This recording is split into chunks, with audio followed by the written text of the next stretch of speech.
On today's show, we're talking sheep. And some of you may already be reaching for that skip button. I encourage you not to. It's a really good episode. And you get to find out the podcast name inspired by the Grazing Grass podcast. So we'll get started with the Fast Five. To get started, what's your name? Big Tom Perkins. And what's your farm's name? Big Tom's Conno Creek Farm. And where are you located? We are in western Pennsylvania. We're about 10 miles from the Ohio line. If you look at the top of Pennsylvania and the bottom of Pennsylvania, we are almost smack dab in the middle, but on the very western edge. Oh, very good. And what year did you start grazing animals? I guess it would have been rotational grazing, probably 2012. I'll back up and say that in 1996, I started to rotationally graze animals and failed miserably. So I went back to the old way of grazing, which was pretty much continuously grazing, 3 different pasture fields that I did rotate through. So, but we were always feeding hay by August. And what livestock species do you graze? Now I graze strictly sheep, but I started out grazing beef. Welcome to the Grazing Grass podcast, the podcast dedicated to sharing the stories of grass-based livestock producers and exploring regenerative practices that improve the land, animals, and our lives. I'm your host, Gal Hardage, and each week we'll dive into the journeys, challenges, and successes of producers like you, learning from their experiences and inspiring each other to grow and graze better. Whether you're a seasoned grazer or just getting started, this is the place for you. Calling all ranchers, if you're looking for a better way to optimize your grazing operation and rev up your bottom line, Noble Research Institute can help. Noble's unique approach to education pairs their own field research with the experience of their ranch managers and advisors to find practical solutions to producers' challenges. Every Noble educational course breaks down the science and principles to help ranchers like you build skills and confidence in regenerative land management, grazing practices, and business management. Noble Research Institute ensures that every insight they share has been tested in real-world conditions, so ranchers get solutions that work, not just theories. Visit noble.org to learn more and browse Noble's educational resources. For 10 seconds about the podcast, first off, I mentioned about the podcast name inspired by the grazing grass. We have a discussion a little bit later. I'm probably making that word too strong, but you'll have to listen to that. It's at the end, so if it's not your cup of tea, skip right over it. Big Tom Perkins on today. Been wanting to have him on for a long time. I enjoy listening to the Grazing Sheep podcast, and every time I hear his name, Big Tom, I think Big Bad John by Jimmy Dean. I guess to be more fitting, we should have a hog producer on if I'm going to talk about Big Bad John by Jimmy Dean. Oh well. You'll notice as we go through this episode, there was a little bit of delay when we recorded this, and I've tried to fix it, but you may still see artifacts of that or hear artifacts. Speaking of seeing, I use a software that builds the video for me based upon the video inputs, and they do cuts and stuff. I don't do much editing at all to that because I feel this is an audio program. The video I upload to Spotify and YouTube is just an added bonus. However, AI, the company must change their AI in it because that's how it determines how to make the scenes and what layout to use. It's a little bit different today, so if you watch it, let me know what you think. And with that, let's get back to Big Tom.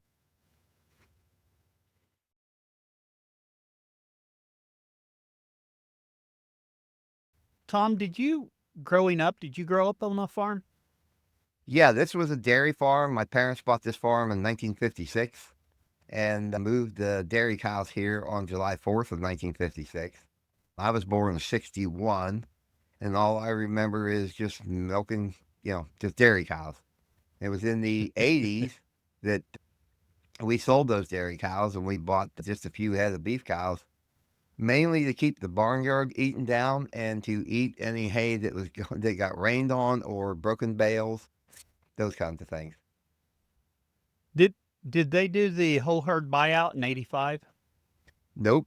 We sold in 86 when we missed the whole herd buyout. That's how good of managers Oh, we were of this farm. my grandparents had been dairying for years. We joined them and started dairying in '85. Okay. Right, the whole buyout deal.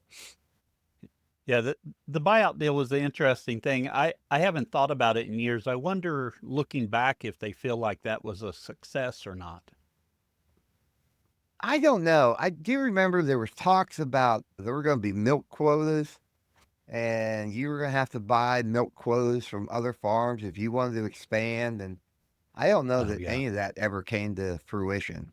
I just know, yeah. I growing don't up think it almost did. almost my whole adolescent life, this farm was being strip mined for coal.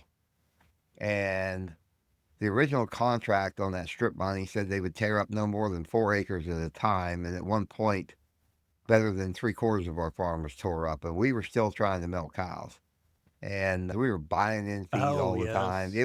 It was an extremely losing proposition. We didn't make much money at all on the coal. Any money that was made was spent, buying in feed for these cows.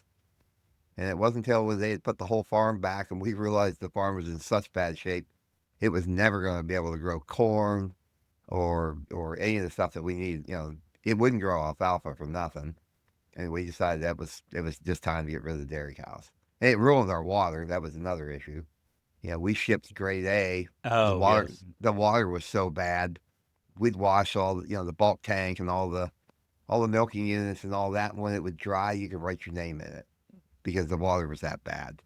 And so then Oh yes. we had to ship cheese plant, and there was no way to make a living doing that. So that's when they decided it was time to sell the cows. Oh yeah. Yeah. So strip mining in your area, we have strip mining for coal in our area as well. Mm-hmm. I'll bet you there's more of this county was strip mined than wasn't. I don't know. It's extremely destructive. That ground. We tried irrigating corn. We tried everything we could. In this valley, we were the last farm to be put back. And when they were all done, Oh yeah. we ended up with about 3 inches of topsoil. And they just said that's all the topsoil there is. And I can remember my dad saying, "We have way more topsoil than that when you started." They said, "There's nothing we can do about it. That's all there is." And being good farmers, the first thing we did was hooked into a plow and went and plowed that under. And we lost all that 3 inches of Oh topsoil. yeah. I look back on that now and I said, "What in the world were we Oh thinking?" yeah. But we'd never heard of no-till or any of that kind of stuff. And we just buried 8,000 feet of Right. water line here on the farm. And we had the option of running it on top of the ground, but I wanted it buried because I graze 365 days a year. I wanted to be able to have water in the dead of winter, it Oh using yeah. frost-free hydrants. So I definitely wanted this buried. And it wasn't very long before we realized we were pulling rocks out that were half the size of my gator. Just massive black rocks. Oh yes. And the crazy part is these rocks are rusting because they're so full of iron ore. They are unbelievably Oh heavy. yes. So we managed to get this line buried, but I do wonder how long it's going to be before anything grows on top of those ditches that we opened up Oh yeah. because it takes so long to get the. How deep do you have to put your water line? We were supposed to go 36 inches, but there were a lot of places we went 30, 32.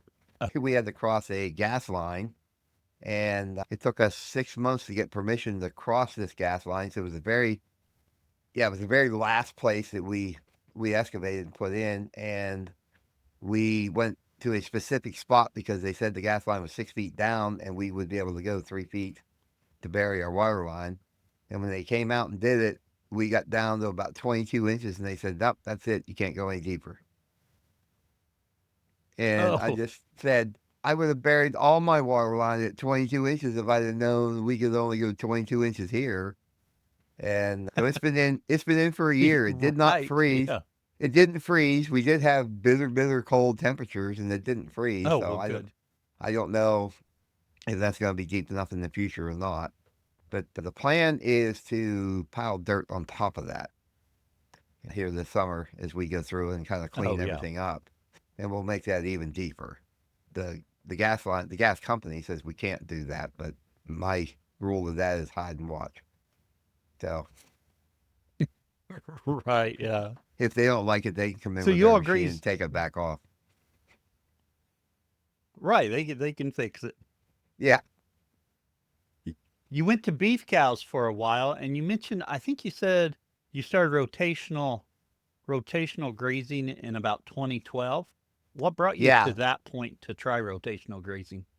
So I had a pretty good hay business going. We were selling a lot of grass hay, all small squares, making right under 13,000 small square bales a year. And we put hay in the barns all winter and then or all summer, and then take hay out all winter. And I had a real good supply of young kids around that would come and help. And those kids started getting older, they started Yes. getting real jobs, and they started getting families. And they would come down and help out of kind of a sense of obligation, really. But slowly, I could see this isn't going to be sustainable anymore. And so I went back into beef cattle. We just kept a really small, just a handful of cows around. And they really were to eat hay that got rained on or broken bales, or just a hay chaff. We had to, find things to do with that. That's really why they were here. And as it got harder and harder and harder to find these, kids to come help, I started to expand the beef herd. And I was just watching a video on YouTube with Joel Salatin talking about his salad bar beef. And just the things he talked about made a heck of a lot of sense to me. I had played music and toured and traveled for quite a few years and came home in 96. I had 3 months to kill and I had a contract signed to play a cruise ship. And I was just came home to kill time until it was time to go play, go work at the cruise ship. In the meantime, my mom got diagnosed with cancer and talked to the guy that I'd signed the contract with. And he said, "You only have one mom. You probably ought to stay home." And so that's what I did. I ended up growing roots. But in that winter of 96, I went Oh, to my yeah. very first grazing conference and listened to these guys talk. And man, I came home. I was going to try that in the spring, but I had that really junky, we call it bumblebee wire, that yellow and black wire that you would buy from Tractor Supply. Oh, yes. And Yes. we didn't have an electric fence all the way around the farm. So I outlined our farm with this bumblebee wire and tried to run electric through it and tried to rotationally graze clear at the other end of the farm using this bumblebee wire that just basically had no electricity in it. And I couldn't keep cows in. They would just walk right through it. And I was Hmm. definitely at that point I was rotationally overgrazing because I had in my head that it should look like a golf course, so they should take everything off there. And I Oh, had in my yes. mind that when a cow put her head down, if you could still see her nostrils, there was still grass in there, and so she should graze that off before I moved her on. And it was just impossible. We couldn't keep cows in. It was a total mess.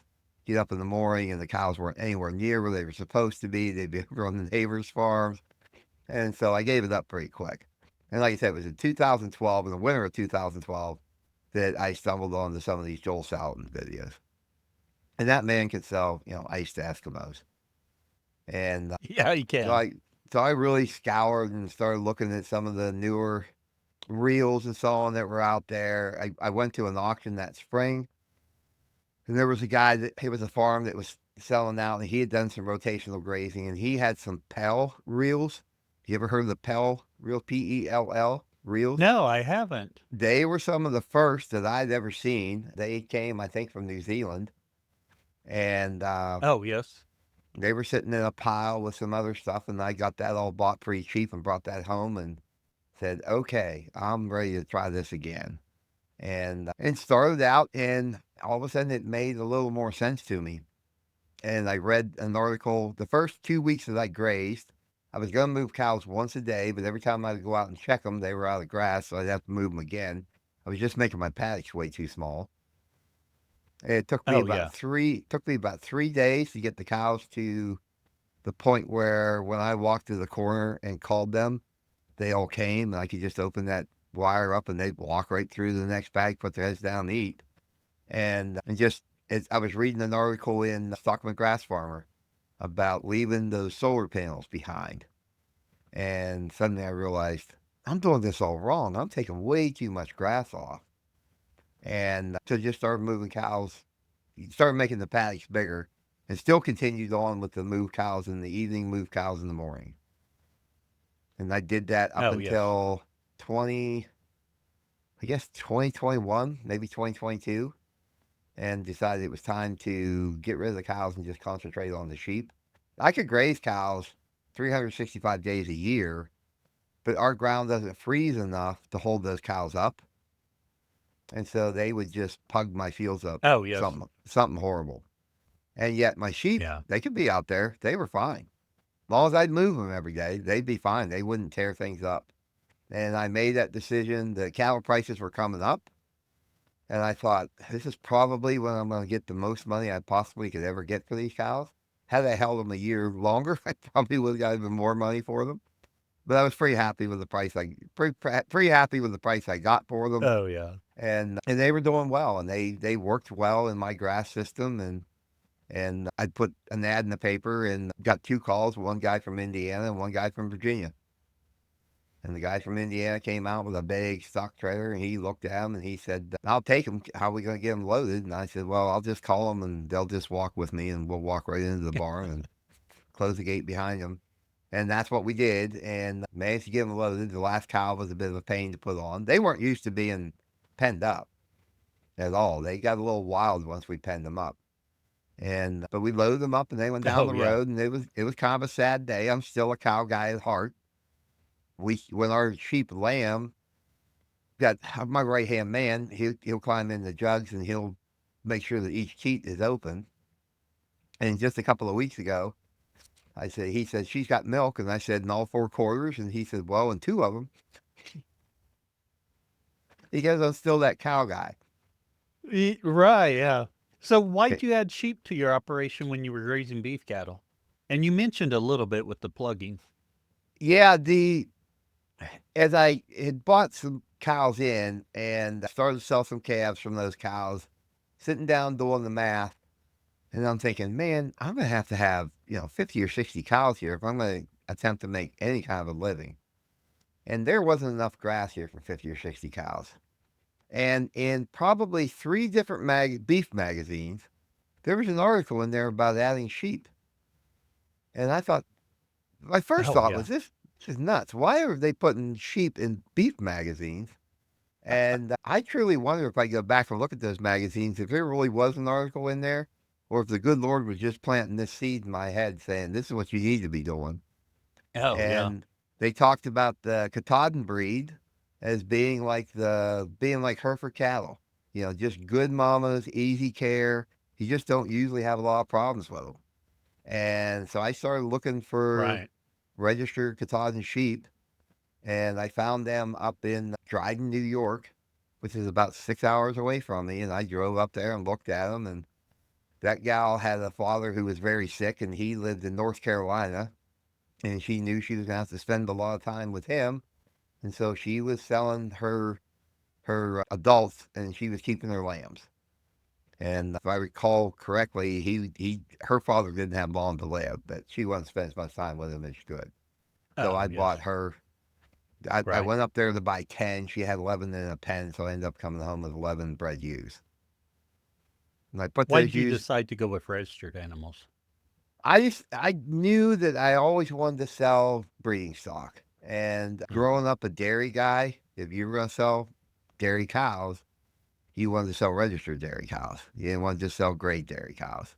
Right. Everybody has that notion, or that precede notion, I guess it is, that registered just means better.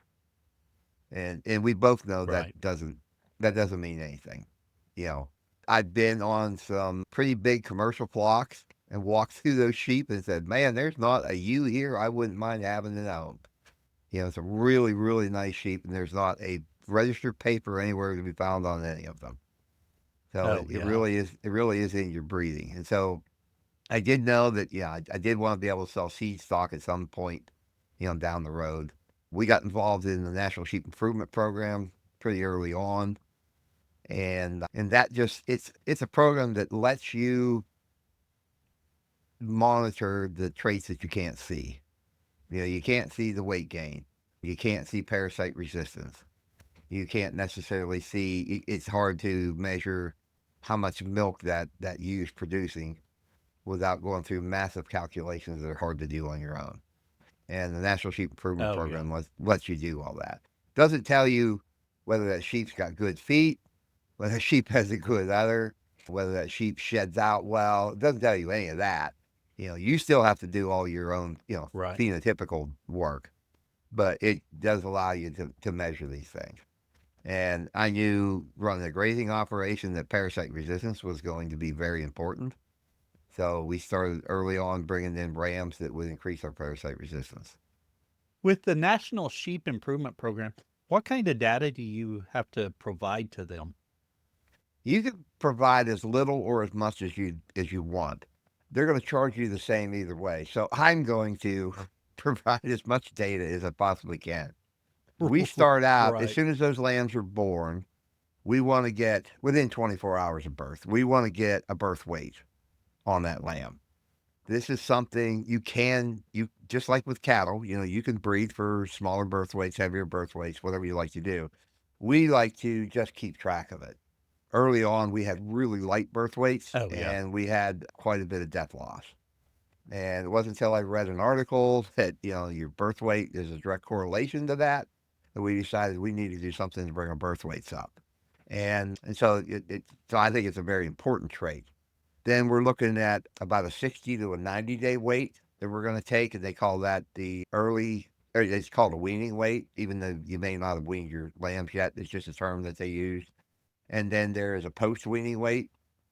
We're going to go back another 30 to 60 days after that, weigh those lambs again, and they do a massive calculation to figure this stuff out. And we're also, when that Oh, lamb is yes. born, we're going to mark down whether that lamb was born a single, a twin, or a triplet.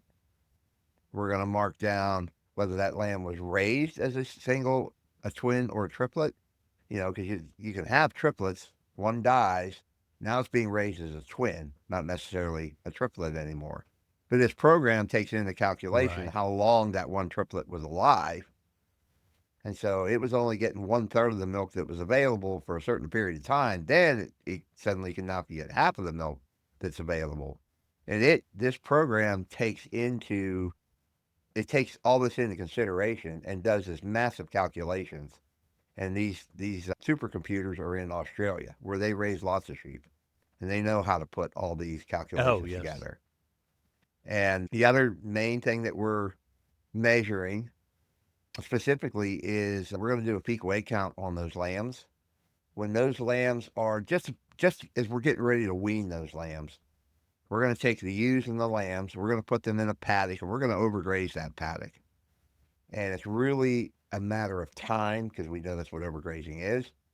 So we're going to leave those ewes and those lambs in that paddock for maybe a day and a half, maybe 2 days.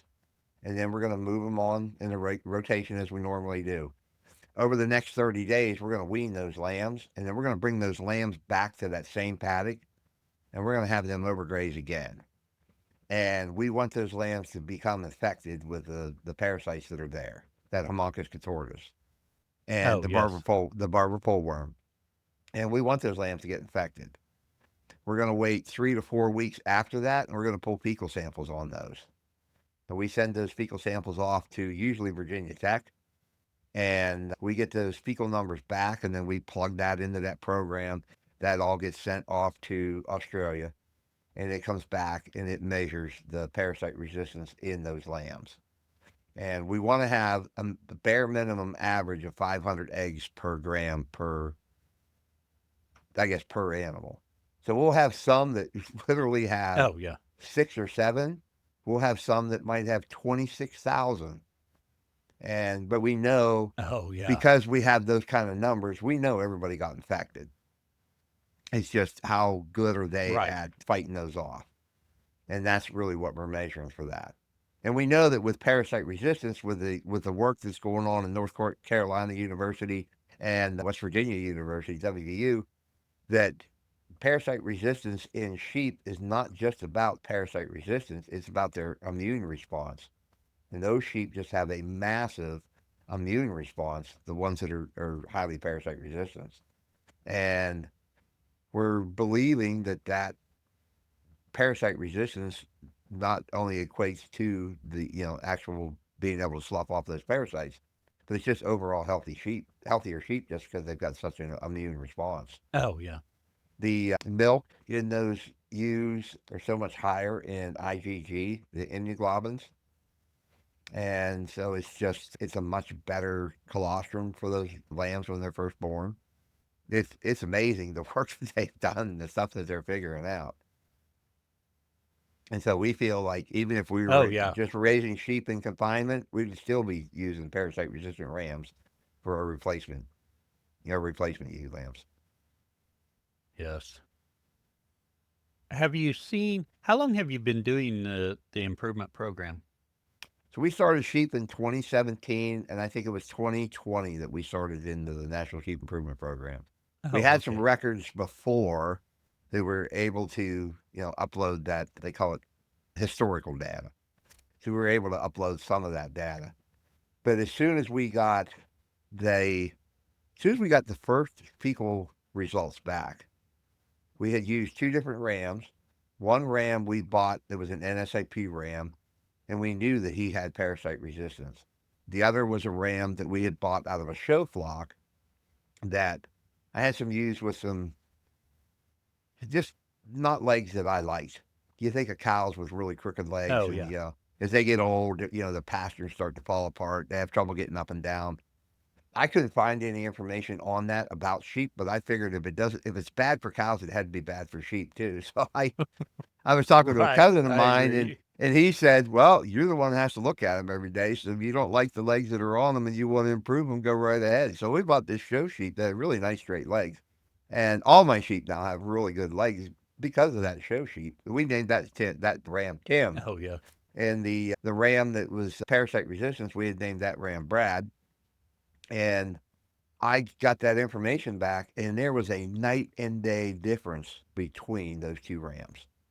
You could tell that Tim had no Oh, parasite yes. resistance and Brad had lots. But being in a show flock, they didn't need parasite resistance because they were feeding them show feeds all the time. They didn't have them out on grass very Right. often. Yeah. So for them, it wasn't an economic trait that they needed to be concerned with. And that, it just proved to me right there that this NSIP is well worth the investment, because we knew we wanted to have parasite resistant sheep. We knew we were going to be on grass as much as possible, and we were going to need parasite resistance. And as soon as I started to pay attention to that, and it improved my grazing, when we first had sheep, they were standing in a pen. This was February. They were due to lamb at the end of March. And I leaned against his pen and I looked at these sheep and I thought, I don't even have an intelligent question to ask about sheep. That's how little I know about them.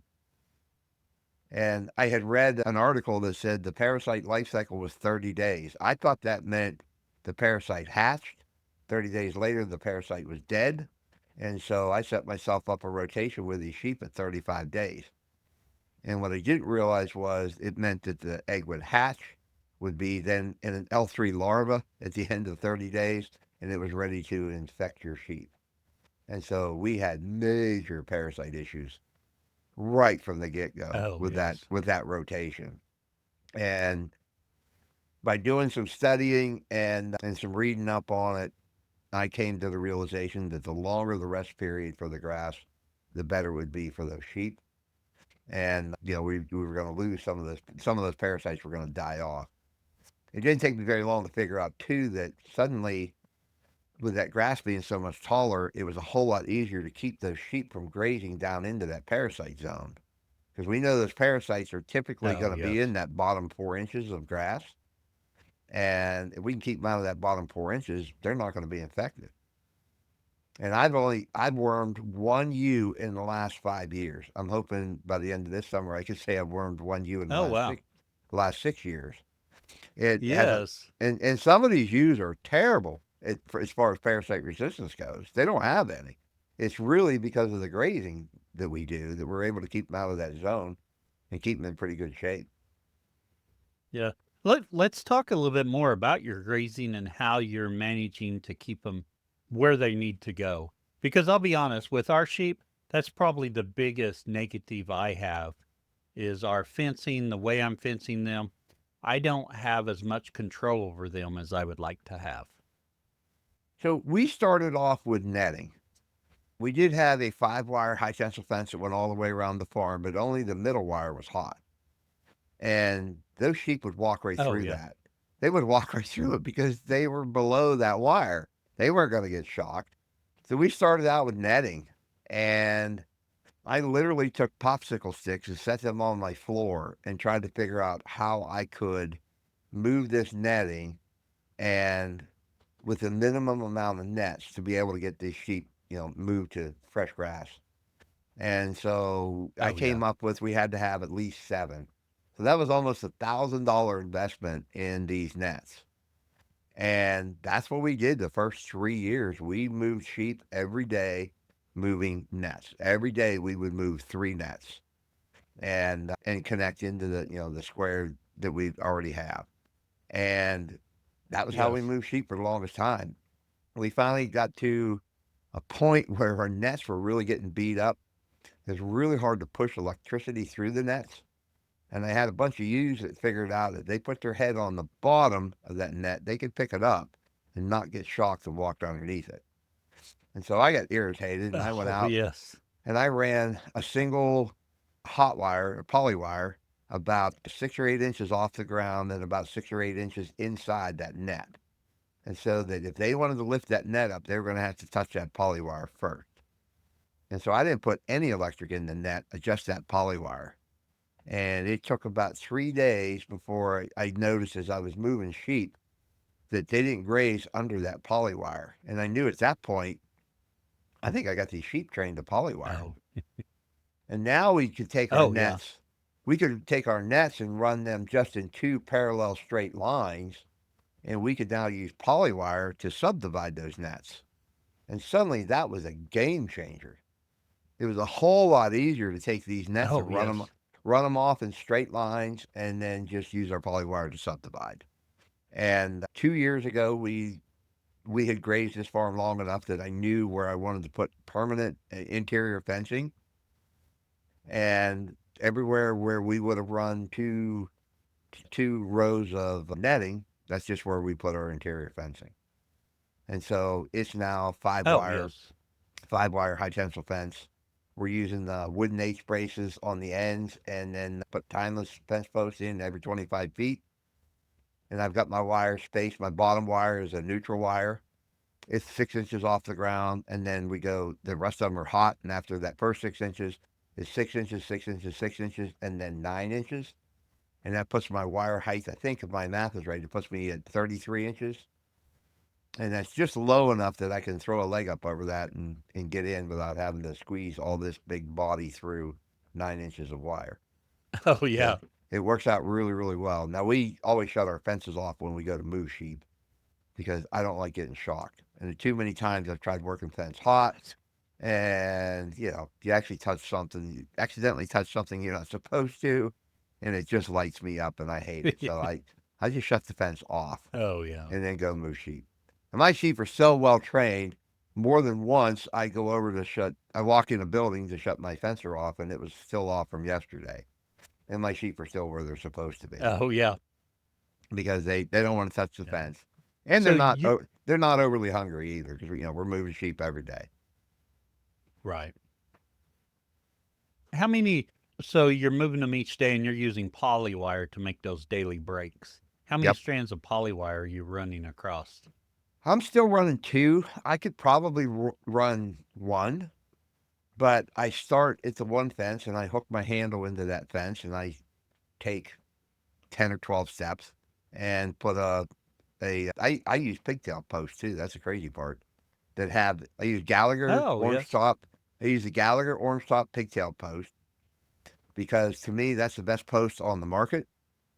They don't bend. The step in part is never broken. And Gallagher actually makes an insulator that will fit on the shaft of that orange top post. It is the best insulator on the market. You tighten that down just snug. It's still plastic, so you can over tighten it and strip it. But you tighten that down snug, and you cannot slide that insulator up or down that post. It wedges in there that tight. Oh, yes. It's amazing. And so I have two of those insulators on each one of those posts. So like I say, I hook that wire into the fence, start out, walk out so many steps, put a post in, so many steps, put a post in. Then I get to the other side. Now I have to walk back. So I figure I already have the reel in my hand. I might as well just bring another strand back with me. So I always split up two strands. When I get to that other side, I have two metal carabiners that I hook it around the poly wire and then onto the high tensile. And then I move up two strands and hook the second carabiner around the poly wire onto that strand of high tensile and then just walk my way back. I think I could do Oh, it yes. with one wire. I just, I don't know. I just feel like I got to walk back anyhow. Why not just put two strands up? And your top isn't any higher than my knee. They could easily jump over it. They just don't. Oh, yeah. Yeah, so you're not using the pigtail portion of that post. No. If I end up with some sheep that decide they realize, hey, this is only this high, we could just easily jump over this, then I will use that Oh, pigtail yeah. part. And I usually only have to do it for a day or two. And all my reels are Gallagher reels. Pretty much everything we're using is Gallagher. I love that Gallagher geared Oh, reel. I think yes. it is the best reel on the market. I've got some that I bought clear back in 2012. And the only way you know the difference in them is the orange is a little more faded than the newer ones. I've dropped them. Oh, I yeah. haven't ran over one, but I've had cows run through the fence and get a foot caught and drag that reel halfway across the farm, and the reels never broke. So I'm really happy with those. And so, yeah, we use those Gallaghers. I take that when I come back with that reel, I'll pull that up tight and I'll give a couple wraps of that polywire around that hook that hooks on then to your high tensile fence. And it has a nice lock you can lock on, and I've never had one of them fall off. So it's worked really, really well. And the sheep really respect that wire. I have a Gallagher fault finder, and we're typically somewhere between 8 and 11,000 volts in our fence. It stays super hot, Oh, yeah. and we're only running the 3 joule fencer. And I thought we were really a big deal when we got our 3 joule fencer. And now I know producers that have a Eh, 64 joule fencer. oh, yes. And I asked the Yeah. gal, I said she runs sheep, and they run a single wire just about a foot off the ground. That's how they keep all theirs in. And I asked her, do you have to put your name and address on the lamb? And she said, why? And I said, because if that lamb touches that fence, it's going to get blown into the next county. So how are you going to get them back? And they're from South Africa. Oh, yeah. They're from South Africa, and she has this beautiful accent. And she says, no, no, no. They go straight up. They come straight down. Oh, that's good. Having a energizer big enough to give you that many volts going through makes a world of difference. You know, you mentioned earlier your first voyage into rotational grazing, you had trouble with your electric fencing and cattle. Same thing here. When we Mm-hmm. first tried it, we tried to do it with some cheap energizers. Yep. Didn't work. Yep. Finally, when we spent the money and got a good energizer, it made all the difference in the world. And doing the grounding rods like you're supposed to. Yep. We have way more grounding rods than probably anybody else in the county because we figured that out right away. Was the grounding rods were really, really important. As a kid, our cows never stayed in. Yes. When I decided to redo our grounding system, I went out to the pipe that my dad had pounded into the ground, and that was always our ground rod. And I grabbed hold of this pipe thinking I'm never going to pull this out of the ground. It was literally 6 inches into the ground. That was all the deeper it was. And when I Yeah. pulled this pipe out, I'm like, no wonder our cows never stayed in. This is not even close to being a ground rod. I thought it was going to be at least 3 feet Yeah. in the ground. No, it was literally 6 inches in the Oh, ground. yeah. And it was galvanized. It was a piece of copper wire that had a hose clamp on it. I'm like, I can't believe anybody ever got shocked on this fence. I do remember getting shocked on that fence, but I was like, no wonder cows would Oh, never yeah. stay in. We used to have those weed whacker Yeah. fencers that supposedly you never had to trim your fence up. It would always Yes. just, whack the weeds off. Our neighbors had one. They never had any weeds on their fences. We did. But we only had a ground rod that was 6 inches in the ground. Yeah. Ground rods will make a world of difference there. Oh, yeah. Yeah, and like I said, we thought we were a big deal when we went to a 3 jewel fencer. And to find out, we're still just the little peons. We don't have a big fencer at all. One of the other things too is my my whole farm is set up.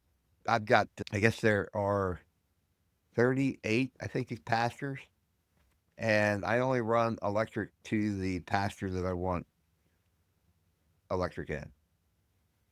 I set this all up so Oh, that I yes. didn't I didn't have to have everything all lit up at the same time.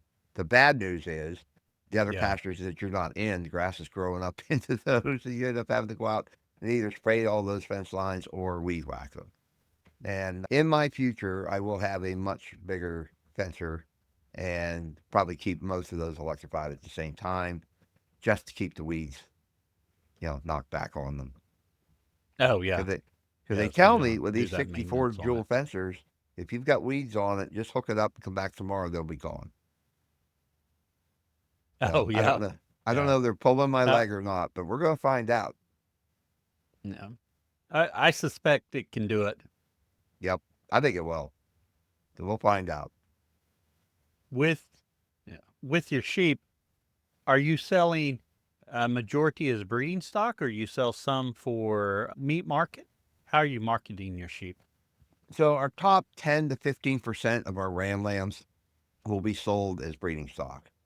Probably 50 to 60% of the ewes could be sold for breeding stock. I have a hard time parting with ewes because every lamb crop is better than the previous crop. The way we're breeding, we're always trying to That's a good make, thing. Yeah. yeah, we're always trying to make a better lamb than the ewe it came out of. And it's hard for me to let those go. I would rather sell, my oldest sheep on the farm right now was born in 2021. I would rather sell those older Oh, yes. proven ewes at a discounted rate because I can keep, I like to keep as many of this young stock as I can.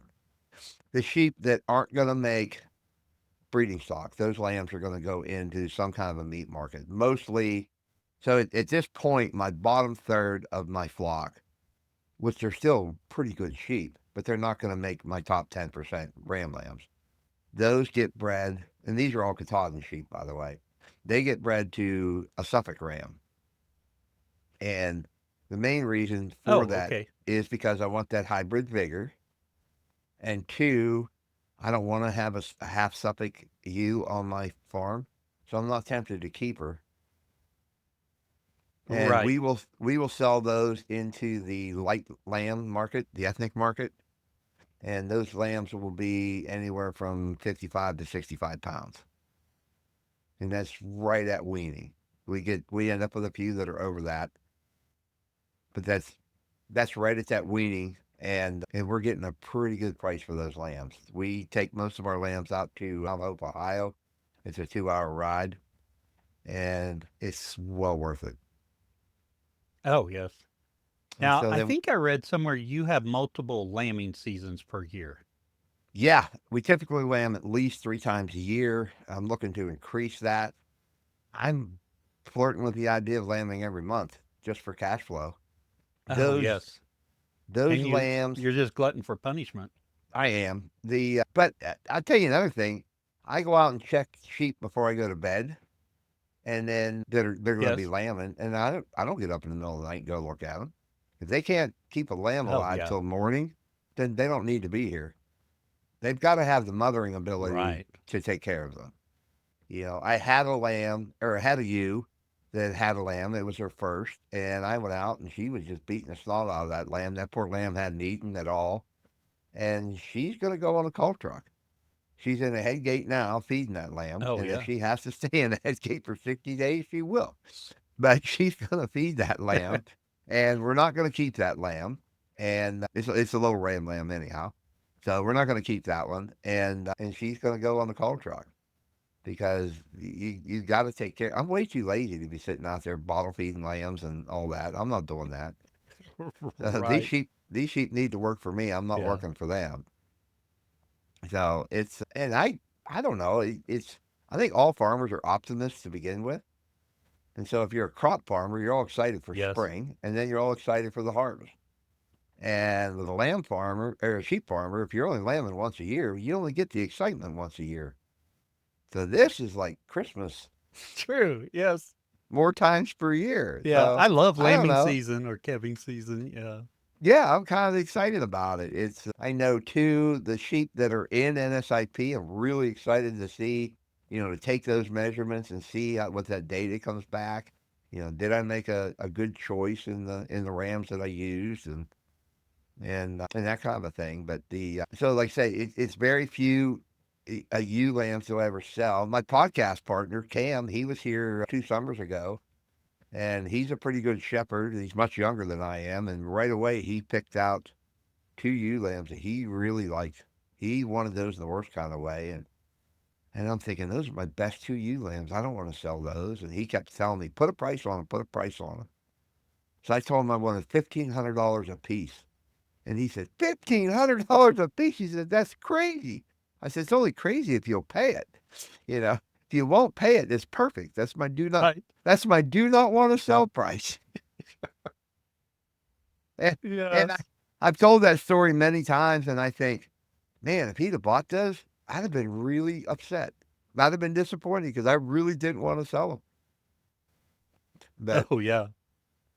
so it worked out. Those have produced some really nice ram lambs for me over the last couple of years. So pretty happy he didn't buy them. With the National Sheep Improvement Program, is that something you would say a commercial producer ought to do, or is it something more for the registered industry? I don't think a commercial producer needs to do it by any stretch of the imagination because most commercial producers are not raising sheep to sell to someone else as far as like breeding stock. Right. And Yes. they're in the meat business. Well, we're all in the meat business. The reality of it is, but that's their bread and Right. butter. They want lambs that are able to hit the ground, take off running, do well, grow fast, get them on a truck, get them down the road. That's pretty much their business model. I don't see a reason for them to be out collecting that kind of data. You might want to collect some of that data if you're going to be retaining X amount of ewes per year, but you probably have enough data and enough observation that you know who your good ewes are and who your bad ewes are, and you're going to want to keep lambs out of those good ewes. But I would say that as a commercial producer, you should when you're looking to bring rams in, you should really be looking at NSIP rams. If parasite resistance Oh, is yes. important to you, then that's how you know whether a ram is parasite resistant or not. You can't just go to a guy's flock who says, "Hey, I haven't wormed anybody in the last 5 years." If they're doing a really good job grazing, they won't need to worm anybody. It doesn't mean that they're parasite resistant. They just haven't been infected. Oh, yeah. So, with us, those those lambs, they're after they've been infected and we pull the fecal samples, we're going to worm them because I can't wait 2 or 3 weeks to get that information. I could have dead lambs by then. Oh, So yeah. that is the only time they're going to Yes. get wormed because we know they're infected. So we're going to worm them whether they need it or not. Then they shouldn't need wormed the rest of their life because we're going to do a good job grazing them. Oh, yeah. If you're looking for fast growth, you can find those numbers in NSIP. You see the weaning weights and the post weaning weights. And so, if that's what you're looking for, if you're looking for more prolificacy in your flock, you can look at number of lambs born. If you're having trouble getting your lambs all up to market weight or even weaning weight alive, you start looking at number of lambs weaned. That's a trait that's in there. We Oh, don't yes. necessarily, we're not we're not necessarily collecting that data, but if a lamb dies, before weaning, it's going to show up in that data. We're going to mark in that's going to be a data entry that lamb died on such and such a day. We know what that lamb died from. We Right. can put that in there as well. That all gets loaded into that information and becomes part of the data set that you get back. So you can increase the you can increase your economics in your flock if you know what traits you're looking for. And so if you go to an NSIP flock, you can pull out that data. You can find those rams that you're looking for. You still have to do the phenotypical analysis. You still have to look at a ram and know, Right. is that what you're looking for? Is that not what you're looking for? If you, I see sheep all the time that are registered and for sale on Facebook, and I'm thinking, why?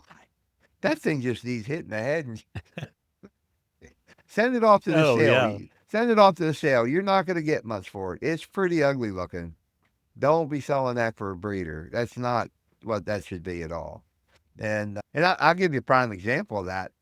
We were putting the breeding groups together, and these were all mature ewes that I was breeding, and I had two young ram lambs that I was going to use to breed them. And we know that a young ram lamb's not going to be able to cover as many ewes as a mature ram will. And suddenly I realized, I need one more ram to put in here. And I had a pen of ram lambs that I was selling. And I thought, well, you idiot, you've got lambs here. Go pick something out. So I knew I wanted some growth. I wanted a moderate growth, and I wanted parasite resistance. So I went back through my numbers first, identified two rams that I really liked, their numbers, and then I went out to the barn and I looked at them. And as I was eyeing up these two rams, I suddenly realized this one ram shouldn't be in this breeding pen at all. This thing needs to go to freezer camp Oh, because he yes. is, as he grew, as a lamb, he didn't look bad at all. But as he grew, he was kind of falling apart. And so we picked the other Oh, ram. yes. So I tend to look at numbers first and get all excited about that, and then go look at the phenotype and see Oh, yeah. whether and see is that do Yeah. I want to continue that on in my flock or anybody else's flock. And I won't sell you an animal that I wouldn't breed with on my own. Obviously, my is going to the rams that I retain are going to be going to have some relatedness to some of my other ewes. I have to kind of pay attention to where I'm breeding and who I'm breeding those to. But it's another thing about NSIP that people don't realize too is that if that lamb has any relatives in any other flock that's involved in NSIP, when that data is all run together, they take that into account. What's that sheep doing in this other flock? Oh, yes. So you can take a flock that is strictly grass based, and you can take a flock that's completely confinement. And the lamb that grows best in the completely confinement is going to be the lamb that grows best in the grass fed part of it as well. It's so you aren't comparing apples to apples. I mean, apples to oranges. You really are comparing apples to apples. And the way they Oh, are yeah. compared, that's the other part of this, I think I should say, is when this group of lambs that are all born within 42 days of each other make up a contemporary group. And all those lambs have to be raised the exact same way. You cannot take some out and hand feed them and underfeed the others. They all need to be raised the same exact way. And what they're competing against is each other. And that's where their calculation comes from, is all those lambs in that group. It will take into consideration what those what other relatives are doing in other flocks. But their main thing is they're Oh, competing yeah. against each other. And you keep a couple ewes till they're 8, 10 years old, they're still competing against each other in that same flock because they're in that same contemporary group. And it's important to let people know that. But your best growing lambs in a group, on some other farm should be the best growing lambs on your farm too. And so it's always important to look at that. Parasite resistance Oh, is the yeah. same. It's the same way.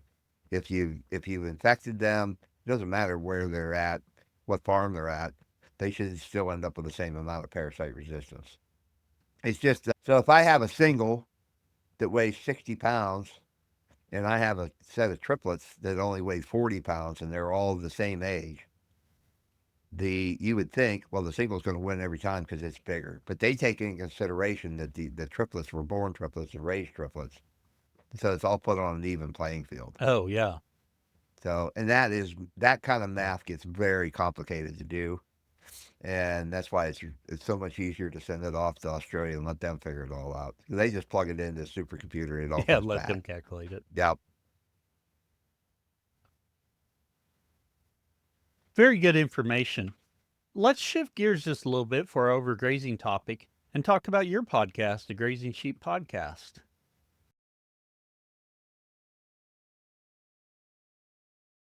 When did you Yeah. get started and why? We started that in, I guess, this is 25. So I guess we would have started it in, I think, February of 23. When I brought my Oh, sheep yeah. home, yeah, when I brought my sheep home, I didn't know anybody to talk to about sheep. Everybody that I did talk to about sheep said I couldn't raise sheep the way I wanted to raise them. They said, if you're going to put them on grass, you have to worm them once a month. And I said, no, we don't want to do that. And they said, well, then you're going to have dead sheep. I would talk to state colleges, Penn State University. They pretty much told me the same thing. If you're going to put sheep on grass, you're going to have parasite issues. You got to Oh, set up yes. a good worming program. And so I felt like for the first 3 years, I was really on an island. I couldn't find anybody else that was raising sheep the way I raise sheep.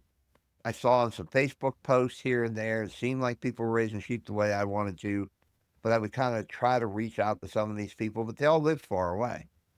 And so I had Oh, gone yes. to a Penn State meeting that was about worms. They were going to teach you all about worms and Famonsa scoring. And we were doing Famonsa scoring, but we were never trained, so we didn't know if we were doing it right or not. And so I went to one of these meetings and I ran into this guy named Cameron Meyerly and got to talking to him about, how I wanted to raise sheep, what I was trying to do. And he was a newly hired Penn State extension agent. And he was in a different county. And when I grew up, whatever county an extension agent was hired in, he only worked that county. He didn't go to any other county. And I begged him to come to my place. It was 2 counties away. I said, it's only like an hour, but I'd love to have you come down. And he came down, and the first thing he said was, I've never seen so much grass. You've got so much grass here. And Oh, yes. it was in October. We would walk through my stockpiled forage and I would reach down and pick it up and it would come up to my hip. And he's like, my God, I've never seen so much grass. And I explained to him, this grass has to last me all winter. It can't just, I could bring in 1,000 sheep on my farm and graze them for one day and then I'd be out of grass. So this has to last all winter, Oh, Cam. yeah. And that just turned into a great friendship. And he was more than willing to spend literally hours talking on the phone with me. And there was so much information. And I had all these observations that I had made. And from those observations, I came up with these theories. And I didn't know if they were right or not. It's just what I was seeing. And so Cam and I would have these long discussions. And I said to him one day, I said, I should be recording these so that I could go back and listen to them and remember them. And he jokingly said, yeah, we should make a podcast out of them. And I thought, hey, that's a Oh, great yes. idea. Maybe we should make a podcast out of this because I have been dying to find somebody to talk to about this stuff. There has to be other people that are in the same Oh, boat. yes. And so he didn't know anything about making a podcast. I knew very little about making a podcast. But from being a musician and traveling all those years, I had worked in a bunch of different recording studios. I have a recording studio here on my farm. It's a separate building that was all, I built it just to record in. And I thought, if I could figure out how to capture this information, I could take it into the studio and I can make it sound decent. And we all know there are podcasts out there that sound horrible. They might have great information, but you can't stand listening to it. So you have to shut it off and go find something else to listen to. Yes. And so we started fooling around and recording some of this stuff. We used Zoom because that was the easiest way for us to do it. We used the free Zoom account, and that is the number one reason why all of our podcasts are under 40 minutes because the free Zoom account only goes to 40 minutes. So we can only record Yes. 40 minutes. And the other part of this too was when I sit down to do the editing, I'm always like, thank God this is only a half hour long and not any longer because that's that much more Yeah. editing I have to do. And Cam he was adamant about he loved to listen to podcasts on his way to work. And Cam has a PhD, so some of us think that means you're really smart. Other of us think that PhD stands for piled high and deep. And so he convinced me that your average commute was about a half an hour to work. And so this would be great to listen to a podcast, half hour long podcast. Oh, yes. So it all kind of stacked up. We decided, okay, that's kind of the format we would go with. So in February, what did I say, 2023, I think it was, we started recording. Yeah. And we would record once a week. And we decided that we weren't going to tell anybody that we were putting these podcasts out until we had at least 10 episodes. Because him and I both, we discover a new podcast, we want to go in and listen to a bunch of the episodes. We like to binge listen. Oh, And so we yeah. thought, well, if we wait till there's 10, then they can go in and binge listen. And then maybe we can get them hooked and they'll keep listening. So it was funny because the Oh, yeah. first podcast we put out, after a couple of days, I told Cam where it was. He went and found it. And after a couple of days, we looked and we had 2 plays because I had listened to it and he had listened to it. And then we recorded the next one Yeah. and it had 2 plays because he listened to it and I listened to it. And then all of a sudden, we had 3 plays. And then we started, wonder who listened to it. Oh, And it was kind of a fun game. right. And we found out that his wife had listened to it. So that's who that was. That was the third one. And but I Oh, just yeah. remember those days. It was kind of fun trying to figure out like, wonder who's listening to these. And Cam's dad was telling him something, and he said, "I think maybe we ought to try to wean lambs the way Tom weans them." And he says, "I don't remember telling you how Tom weans them." He goes, "Oh, I heard it on the podcast." Cam calls me up and says, "I knew who the fourth listener was." Yeah, so it was it was kind of fun back in those days trying to figure out who it was that was listening to us. Oh, yes. And somebody asked a Yeah. question on Facebook. I can't remember what the question was. And I'm like, we have a podcast on that. So I stuck the link in one of the replies. And Oh, yeah. it just started to blow up. And it was kind of funny because a lot of our friends got a hold of us that didn't know you guys were doing a podcast. And, you know, to me, it was kind of like when you quit smoking, you don't tell anybody. That way, if you start up again, you don't have to be embarrassed by it. So Oh, yeah. this was kind of the Right. opposite of that. If it's a complete failure, we just won't tell anybody, and then nobody will know that it was a complete failure, kind of a deal. But it's been a lot of fun. We've got to meet a lot of Right. cool people through it. I like going to a grazing conference and somebody hearing me talk to someone else, or even when I'm up, giving a presentation or something. People come up afterwards, like, you have that Grazing Sheep podcast. We listened to you. He said, I recognize the voice. I always hear I recognize the laugh. Oh, And yes. so that's been kind of fun too. You get a little bit of notoriety. I've been Big Tom Perkins for a long time, and people already think that there's some special reason I'm called Big Tom Perkins. And that just came from I was working with a youth group, and I'm not that tall, but I'm pretty wide. And there was another guy named Tom that worked there or that was helping out with youth, and he didn't like being called Wee Tom, so they stopped calling him Wee Tom and started calling me Big Tom. It just Yeah. stuck. Most of your episodes, is that you and Cam just talking about your operations, what you're doing? Do you bring guests on there? Yeah, there's an awful lot of us just talking about our theories and what's going on our farms and how we're doing things. But we do bring in different people from different universities that specialize in different things. As it stands now, next week's episode is Dr. Scott Baldridge. He's one of the country's leading parasitologists. So or immunologist, maybe both. These are a lot of big words that I'm not really sure what they mean. I just hear them and then try to emulate what I thought I heard. And Oh, yeah. so we've kind of become on first name basis with some of these people, and we get questions from listeners, and we think, man, I have no idea how to answer this question. We wonder if we could find somebody that, so we start looking around. Oh, And yes. Cam now, he no longer works for Penn State. He works for ASI as a, I can't think of the name, what the term is. It's director of sustainability, I guess is what it is. And so he spends a lot of time looking at the solar sites and how to grade solar sites and those kinds of things. So he's real involved in that. And Oh, yes. so he's out and he's meeting new people all the time, and he keeps finding interesting people that we get on the podcast.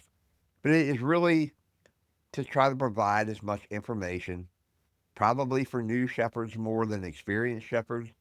Although we have quite a few, experienced shepherds that like to listen to us, and then get an email once in a while and say that's just plain wrong, and then like, okay, well, explain to me how it's right, and we'll correct it. And then sometimes Oh, yeah. sometimes that's exactly what happens. We find out, yeah, we were wrong, and we need to go back and fix that. But and then a bit of fun too. I like to crack my jokes, and so people get a big kick out of some of that. And so it has been a lot of fun doing it. It's kind of a labor of love because we don't have any sponsors, unlike you, and so we are strictly a shoestring budget. I was hoping to become filthy rich and take over the world, and everybody said, "Nah, you're setting your sights too high." So I'm just working on trying to get filthy rich, just like you. One day, one day. One day. It is a tremendous resource you all are putting out with the Grazing Sheep podcast, and I enjoy listening to it. It's time for our famous four questions, same four questions we ask of all of our guests. Our first question: what is your favorite grazing grass related book or resource? And I know immediately you're going to say the Grazing Sheep podcast. And then It I'm going to is. say pick something else, and I know you're going to say the Grazing Grass podcast. So you're going to have to go to number 3 on your list. I'll tell you, the book that really brought it all together for me, and I got this book out so I wouldn't mess up the title. It's The Drought Resilient Farm by Oh, by Dale Dale Strickler. Strickler. Yep. And I don't know I don't know that there was any new information in there that I didn't know before, but the way he puts it together suddenly made all the sense in the world. And that book is just a really nice book too. It's made with really nice. It's got fantastic pictures in it. The quality of the book Oh, it is does. is is unreal. And I think that book was like $35. It wasn't crazy expensive. I don't know what it is now, but that whole entire book Yeah. really put it together for me. He talks in there about if you're going to see the new pasture, boy, now is the time to go in. If you want to make it smooth, then plow it. Is that wrong? Maybe, but we're only going to do this once. If you want to use, herbicides on it, you want to go in and spray it off, kill everything off with Roundup, go ahead and do it. We know that's bad for the soil, bad for the environment, bad for everything, but we're only going to do it once. And this just made so much sense to me. And there was just a massive amount of information in there. Suddenly, I understood the difference between warm season grasses and cool season grasses. And I think it was all, I had tidbits of all this information before, but for some reason, that book really made it all come together for me. Two things with that, Big Tom. His books are almost like a coffee book, coffee table book. Yeah, They're just nicely done. yeah, And they are. and the other thing is I have to hear things multiple times before it sinks in. Yep. So, most things I've heard, but going through the book, getting a look at the pictures really helps me out. Yeah, I would agree. That's why I said I don't know if there was any. I'm sure there was information there I didn't know from before, but there was a whole lot of it that I Right. did know. And for whatever reason, just the way he laid it out, it all came together. It just all made so much sense. Where Oh, yes. before, I don't know what the difference was. Maybe it was just that was enough times that I heard it, it finally made sense. But I really feel just the way he writes, the way the pictures were laid out, all of a sudden it just came together. So that's been Yes. a Yeah. major help for me. Tremendous resource. Our second question: what's your favorite tool for the farm? When I first heard your podcast and you asked this question to someone, I thought, how would you ever pick your favorite? Because there are so many. That's the beauty of the question. I know. I know. I would have to say probably my side by side because it has made the Oh, biggest yes. difference. I used Mhm. so I've because I'm wider than I am tall. It's always hard for me to walk, and so I would go out to the pasture, and the first thing I used to go out to the pasture was a riding lawnmower. It was with no deck Oh, on it, yes. and it was bumpy. It was slow, Mhm. but at least I didn't have to walk Yes. that far. And then I graduated to a 35 horsepower tractor that would go faster, but it was crazy bumpy. And I was just beating my back up. I'd beat my knees up just riding on the Oh, tractor. yeah. And I Yeah. suddenly got a side by side, and I would be out in the field, and I'd be like, "Oh man, I forgot it. I need an extra post." And I just would jump in the gator and run down and grab that post and ride back up and put that post in. And where before it's like, I have to remember to bring that up tomorrow because I'm not making this trip again. Right. So Yes. this winter, mine's a diesel. This winter, the fuel gelled up in it, and I didn't have it for 3 days Oh, no. in some of the coldest weather we had. And I had to get that little 35 horsepower tractor back out. And of course, the sheep were clear at the other end of the farm. And so I had to ride Well, of out there. course. Yeah, I had to ride out there, 3 different days. And I thought, oh my Lord, I forgot how miserable this really was. So I was cold. I'm being bounced around.